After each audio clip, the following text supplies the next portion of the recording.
uri nk'umukobwa bagukwa ngahe? Ndi nk'umukobwa rero buriya nagukunze, ndi nk'umukobwa nkagukunda. Iyo nkwano nubwo wayireka sibyo, ahubwo wowe mugabo uzakwa Nzovu ukazana tukayakoreshamo ibikorwa. Erega buriya Manasi nanga Diane wamukwa uri nk'umugabo kuba kari inzobe namukwa nka 50 nyine nkugura ibiro 50 niba abandi barakamwase. none se tuvugisha ukuri, ababyeyi bamurihiye ishuri nyine abo wese afite angahe azazana. Nimba ari miliyoni ugomba guka umuntu, wagomba nawe kuba afite indi miliyoni. ariko ibyo avuga nibyo. None hari ibintu numvise mana, bura ngo igihe mugiye mu murenge hari igihe bavuga ibintu by'inkwano, hari igihe ngo wandika inkwano ukayandika, none iwawe umukobwa bakaza kumeza bayikurikirana, ukavuga itenda nzayitanga mu gihe iki n'iki. inkwano bakabukopa bibaho bakabyandika. Nawe uzikopesha bakaje kwa noteri se, nimba bajya kwa noteri, nimba bajya mu umunyabwenge tuzi igihe kane ma ba ya wa, izo ngombajwi mvuze uko arenye: ma, naba, ba, naya, na wa. cyitwa ngo iki? Cyitwa mbyigwa. Yes, ni mbyigwa. hanyuma mbwira interuro irimo icyo gihekane mbyigwa. Kubyutswa. Iyo ni mbyigwa. Kubyutswa.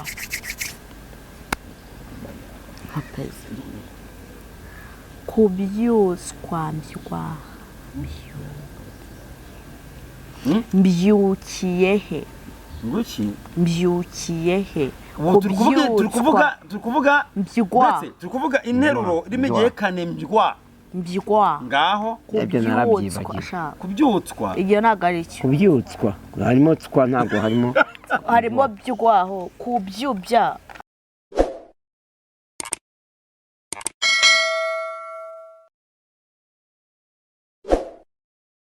Reka mbasuhuze cyane bakunzi ba Pastor Manase, abakunzi bo Murage Family TV, abakunzi ba Nzovu Imirindi, abakunzi ba Jojo Gita. Mfite imbaraga. Tumeze neza turashima. Ibiro byariyongereye aha. Karame nawe.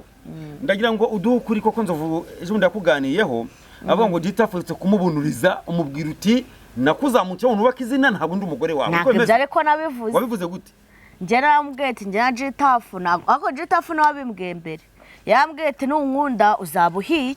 Ngewe nukuri ati ngewe nta mugore nzashaka, nifitiye abana banjye babiri ndimo ndarerera, nta bundi mugore abagore ndabizi, nabanye nabo ndabazi, nta stress y'abagore nshaka, ngo no twikundanire, ariko sinkubuza amahirwe yuko uzibonera undi mugabo ukagenda. Ndicyakoza nindamuka nshatse sinzashaka umugore nkawe, nzashaka umugore ufite amafaranga. Arabikubwira kandi batangiye uyavuga ko amufitiye umwana. Jojo uramba tele prank mwadukinaga, erega ko umuntu wese amenyekane ajya kujya ashaka uburyo yashaka ikintu yisunga.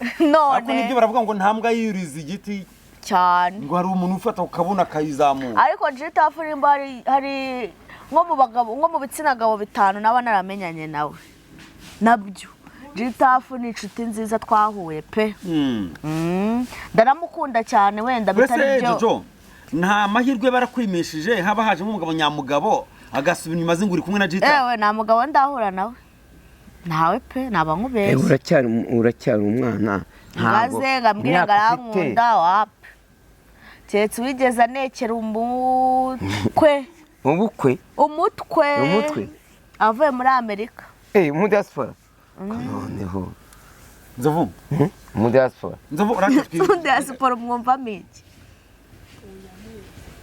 nduki se none turebe nibiki imvange y'imbuto. Okay Nzovu, ndibaza nk'ubu udashyizemo kwikunda no kwibera no kwivuga neza, uri nk'umukobwa bagukwa ngahe? Ndi nk'umukobwa rero buriya nagukunze, ndi nk'umukobwa nkagukunda. Iyo nkwano nubwo wayireka sibyo, ahubwo wowe mugabo uzakwa Nzovu ukazana tukayakoreshamo ibikorwa. Erega buriya Manasi buriya n'abakobwa njye mbona ko buriya inkwano iyo uyifashe nk'ubwo nimba ngiye kubana na Diane, nimba inkwano nari kuzaha iwawe, ahubwo buriya Diane yavume ati nimba ari nka miliyoni reka iyo miliyoni nifate miliyoni yo gukonde Diane ndani nk'urugero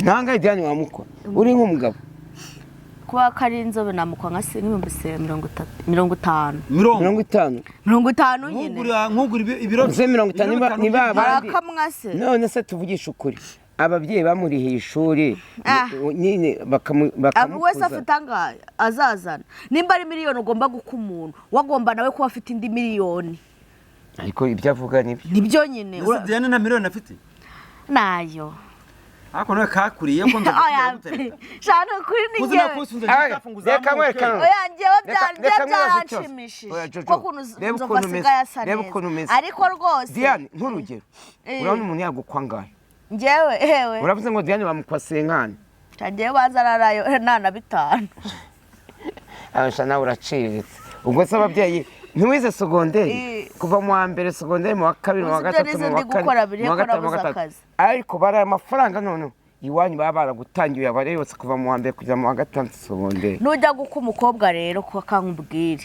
uzabanze urebe ngo umukobwa ngiye gukwa we afite iki duheraho kuba abantu bajya gusezerana ivangamutungo risesuye muhahano n'ivangamutungo reka ngwe coco buriya iyo ugiye guka umukobwa nishimwe ubuhaye ababyeyi be kuko bamureze neza bakajya gute sibyo none ni wabo bakabita umukobwa kwa kana kabaramukoye bikabashimisha ubundi mbere bakwaga ariko buriya nanone umukobwa yo mukundana mufate amafaranga yenda bari kuzakwa mukayabyazamo umusaruro ahubwo ukazamukwa nyuma bitewe n'inyungu muvanye muri amafaranga nibyo ngibyo nyine aho kugira ngo uko umuntu sibyo ejo mugende mukene Jojo karame ndagira ngo nkubwire bansobanukirwa akamaro k'inkwano igisobanuro cy'inkwano kubera ko nishimwe iyo uko umuntu ntabwo ugenda ku mafaranga yari afite inkwano ntabwo ari igiciro ntabwo ari igihembo nishimwe ry'umuryango ry'umubyeyi ariko nanone manase munyibukije akana ko bavuga ngo ko bavuga ngo umukobwa ari igihe yikwa ngenzi nk'abantu yikwa harabikwa kugira ngo umugabo wawe azitwa ngo yantwariye ubuntu batazamwitona umukene hari igihe ubana n'umugore akurusha amafaranga yakurusha amafaranga nawe mukagege cyo kujya gukwa umukobwa akagukubita nka miliyoni ariko ayiha umugabo icyo gihe kandi amafaranga aturutse ku mukobwa ndovuga icyo mvuze ngiki ubundi inkwano ni ishimwe ry'umuryango sibyo ni ishimwe ry'ababyeyi yego rero umukobwa ashobora kuba ari aho kuko nta kintu aragira arangije kwiga cyangwa se ntiyanize ko nta kintu afite inkwano ntabwo ari ikiguzi cy'wa mukobwa ngo ndaguhangaye urabuzanya ngaho umukobwa ntabona n'amafaranga nimba ari ishimwe ry'umubyeyi Diane wanamuha miliyoni 5 kubera ko umurebye inyuma ubona ko ari umukobwa ugize ute wiyubashye niyo mpamvu inkwano bidakwiye kuba igiciro wimwoshye se atazazinya kanazongera ugomba kumukwa no se wabyemeye ni Diane uzi kwaka warikosha se n'ababyeyi umuntu mukuru ngiye mfite ikibazo n'ababyeyi biwe yego dushobora urabona umukobwa iyo mubana habyo mujya bita kwirega iyo mugiye kwirega icyo gihe bahita bagira bate bahita bakwaka inkwano ukazajya gusaba ugakwa ukajya gute ahubwo se ya nkwano utanga uyumvikana n'ababyeyi biwe muragenda mukagira inkwano barazumvikana ariko atari uguciririka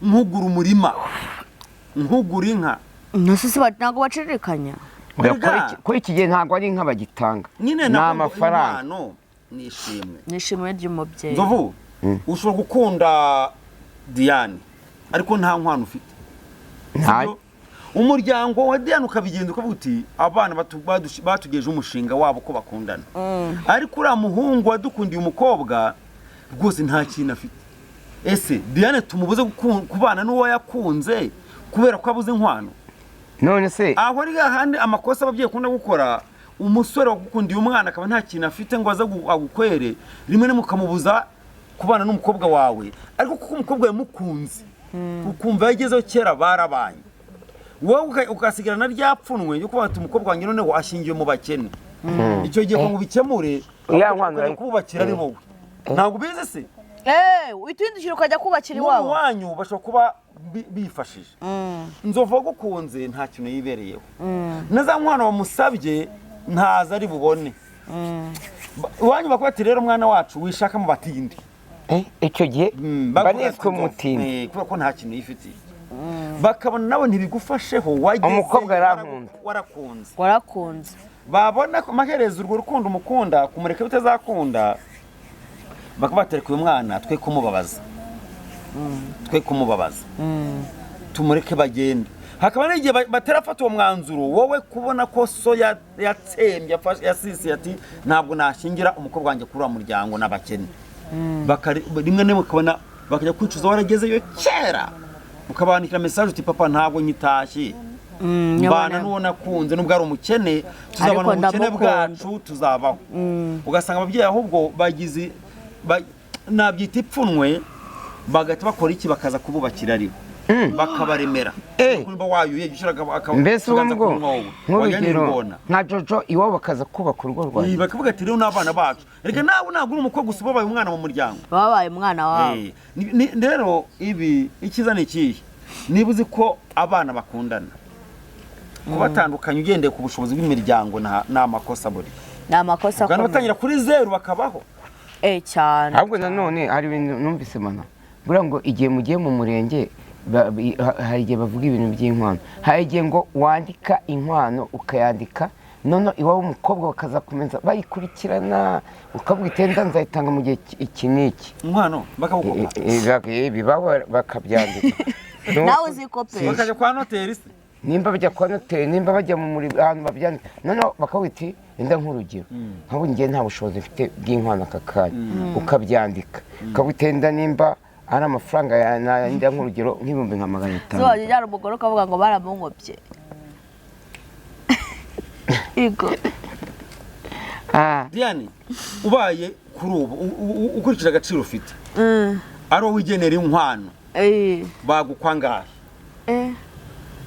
subo bankwangahera nka miliyoni nk'icumi uzi ko mu Rwanda nta muntu barakwaye amafaranga miliyoni 10 ngo vewiti inyijana ngo nimba ari na vewiti zingahe umugore wamukunze ufite ubushobozi niyo vewiti wayimugurira njyewe rero bankwa miliyoni 10 miliyoni 10 uhembwa ngahe se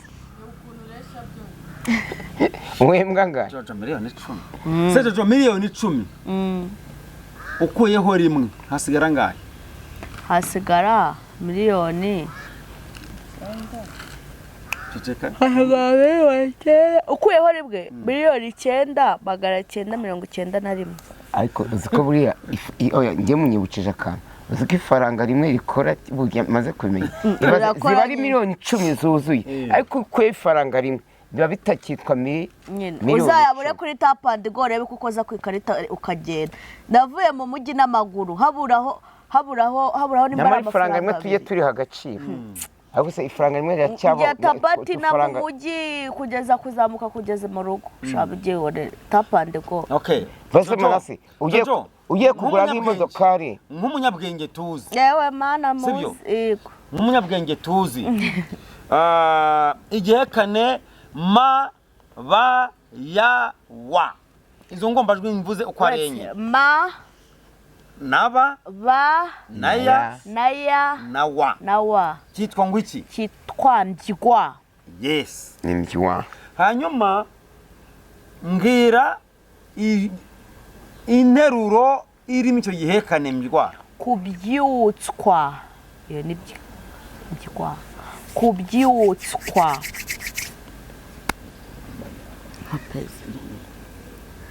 kubyutswa mbyigwa mbyukiye he nguki mbyukiye he turi kuvuga interuro irimo igihekane mbyigwa ngaho ibyo narabyibagiye kubyutswa ibyo ntabwo ari cyo kubyutswa harimo tswa ntabwo harimo byigwaho kubyubya harimo bya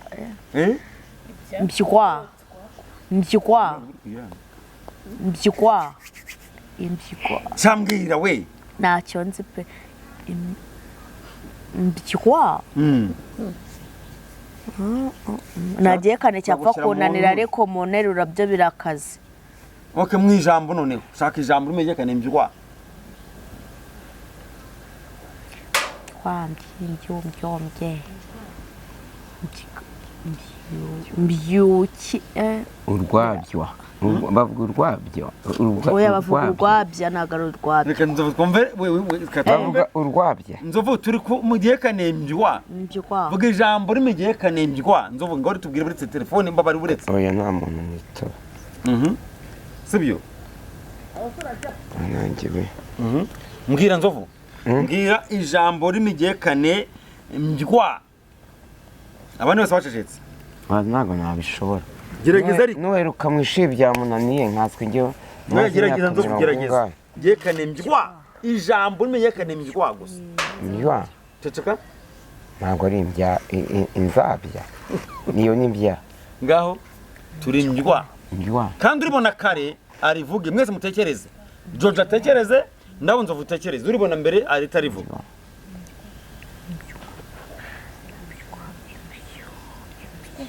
mbywa Imbwirwaruhamwe. imbwirwaruhame Nuko abanza kabishakisha mu bwonko. mbywa Ukagira ngo birimo. aya ntabwo naribona ngiye Imbwirwa Nzovuga rimwe. ibyo ni iby'abantu Nibura b'abana nawe apfe bakiga kuvuga wenda biranga. Nawe uvuga turebe nzovu. mbywa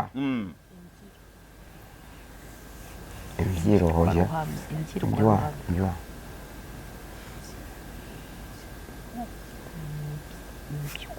oya ntabyo inzabywa. inzabya inzabyo Inzabywa. oya ntabwo iryo shaka kandi mu bitabo by'ibihekane harimo menshi Harimo pene se wakora igihekane kitarimo ijambo. Okay, ukibona mbere y'undi na 2000.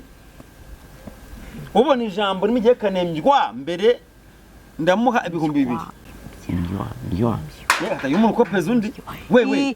Imbyogo. Nuramuka ukopeje umuntu urayatanga. Imbyogo. Mbywa imbyogo. Imbyogo. Ntabwo byemeye. nawe uri imbyogo nyine Umuntu ukopeza umuntu uri hano. Kwanda nawe ku Rwanda yakuraho. Ndagukuraho nyamuke. Imbyogo. mbywa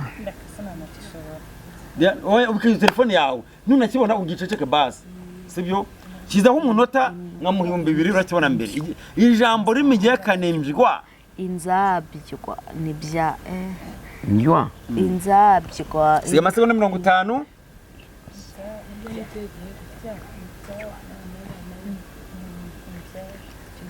nima naba naya nawa icyo gihekane ahubwo si icyo gihekane kibaho bakitambywa. ma naba naya nawa Mana bana ya nawa. Kigasoma mbywa. Nagihekane cyapfa kunanira ko kubishakira amagambo byo. njye natsinzwe 2 urayamanitse. umana 2 Okay, bya uracyari guhatana amasegonda 10 ya nyuma.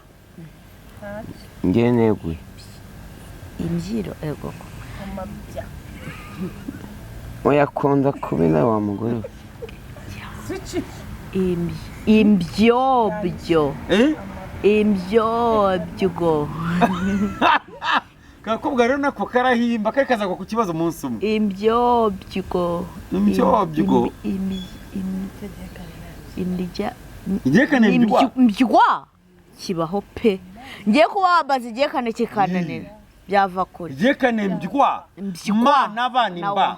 Mana bana yanimbya. Mana bana yana wanimbywa. Mbywa. Ijambo ririmo cyangwa nibihekane nako interuro birimo. Birimo kuba birimo pe. me Guhombywa. nabana ya Imana we. guhombywa niyo se guhombywa Umuho hari ravuze umuhombi. Ahombywa no gutanga amadeni cyane. ahombywa no gutanga Ahombywa no gukopa abakiriya be. Umuhombyi oya. ugakopa nk'abakiri ngo zikabazakwiye Nashoboze ko harimo no guhomvombywa. Rakarakara. Yego wahomvomvye, wahomvomvywe. Iyo ni mvya. Mana vana ya. Yahomvomvye. abo ngiye bura hari igihekane nawe kigaragara Hariya utubwiye ko ari guhomvywa. Kabgayi iryo jambo rikoreshwa kuri Kabgayi gusa Ni Kabgayi kandi ushyiraho ga nagushyiraho bwa. iyi ni Kabgayi Ushyiraho ga Kabgayi kuko ni umuntu witwaga bwayi ngo w'umufaransa Ninde?